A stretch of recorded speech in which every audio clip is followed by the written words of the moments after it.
નમસ્કાર. નમસ્કાર. શું નામ તમારું? રીતેશ સુરેશભાઈ મકવાણા, કયો ગામ? બરોડા. વડોદરા. રીતેશભાઈ, તમારા ઘરમાં કોઈકને કંઈક તકલીફ હતી, શું તકલીફ હતી? એકચ્યુઅલી મારા મમ્મીને ઘૂંટણનો થોડો દુખાવો રહેતો હતો. ડૉક્ટરને બતાવ્યો તો ડૉક્ટરે કીધું કે ઘૂંટણનો ઘસારો છે. ઓકે. તો દર્શક મિત્રો, જેમના આપણે પ્રોબ્લેમ છે એમના મુખેથી સાંભળીશું. નમસ્કાર બેન. નમસ્કાર. શું નામ તમારું? નૈનાબેન સુરેશભાઈ મકવાણી. ઓકે. નૈનાબેન, તમને કંઈક પ્રોબ્લેમ હતો શરીરમાં? શું તકલીફ હતી તમને? મને ઘૂંટણનો ઘસારો હતો. ઘૂંટણનો ઘસારો હતો. તો તકલીફ શું થતી હતી તમને? બેસાતું નહોતું, પલાઠી વાળીને ચલાતું નહોતું. ઓકે. અને હવે સારું છે. હવે સારું છે. સારું છે. બેસાતું નહોતું, પલાઠી વાળીને નહોતું. ચાલવામાં પ્રોબ્લેમ થતો હતો, સીડી ચડવામાં પ્રોબ્લેમ થતો હતો, આવા પ્રોબ્લેમ થતા હતા તમને? તો એ કેટલા સમયથી પ્રોબ્લેમ હતો બેન? મને 6 મહિનાથી 6 મહિનાથી પ્રોબ્લેમ હતો. તો એના માટે તમે કોઈ ડૉક્ટરને બતાવેલું બેન? બતાવેલું ડૉક્ટરને. તો ડૉક્ટરનું કહેવાનું શું હતું? ડૉક્ટરે તો ગોળી આપી અને ઓપરેશન કરાવવું પડશે એવું કીધું. ડૉક્ટરે ઓપરેશન કરાવવાનું કીધું હતું. જે તમે 6 મહિનાથી હેરાન થતા હતા એના માટે તમે રિપોર્ટ નહીં કરાવ્યું તો ઓપરેશન કરાવવાનું કીધું હતું. તો શું તકલીફ શું હતી એમાં? એમાં ઘૂંટણ દુખતો હતો અને કે ઘસારો બહુ આવ્યો છે. ઘસારો લાગ્યો છે એવું કીધું ઘસારો હતું. આવ્યો છે. તો ડૉક્ટરે કંઈ ખર્ચો કીધો હતો બેન? 2-2.5 લાખ કીધેલો ખર્ચ. 2 થી 2.5 લાખ રૂપિયાનો ખર્ચો કીધો હતો.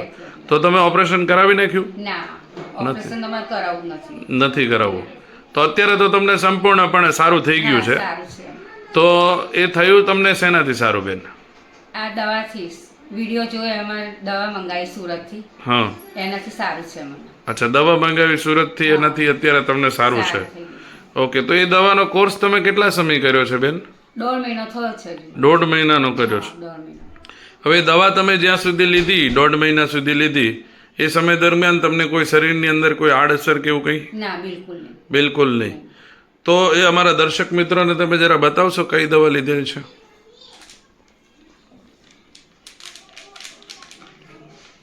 ઓકે. એસ્ટોનિયા 1 કંપનીની ઓર્થો 1. ઓકે. બીજી.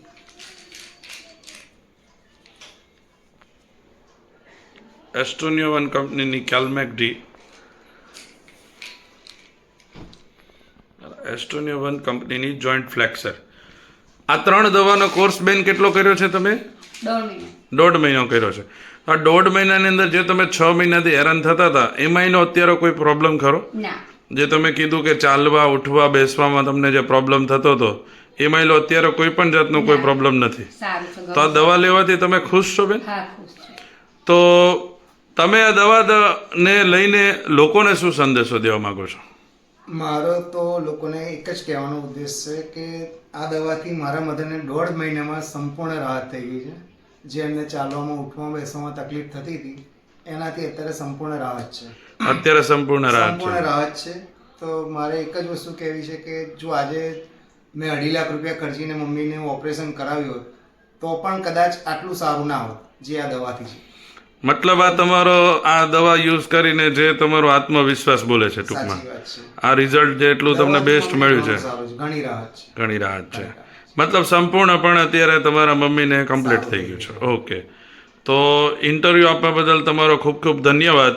અને દર્શક મિત્રો, મારે તમને માત્ર જણાવવાનું એ છે કે આ જે દવાનો શબ્દ યુઝ થાય છે તે કોઈ પણ દવા નથી. માત્ર ને માત્ર એક માણસ જાતિને આપણે આજીવિકા પ્રમાણે આજના શરીરને આપણે જે ખોરાક જે છે તેમાં જે ન્યુટ્રિશન આપણને પૂરા પ્રાપ્ત નથી થતા આપણા બોડીને, તો એ માત્ર ને માત્ર ન્યુટ્રિશન પૂરી પાડવા માટેની આ અમે દવા આપીએ છીએ. એક પ્રકારનો ખોરાક જે છે તે ખોરાક છે, કોઈ પણ જાતની કોઈ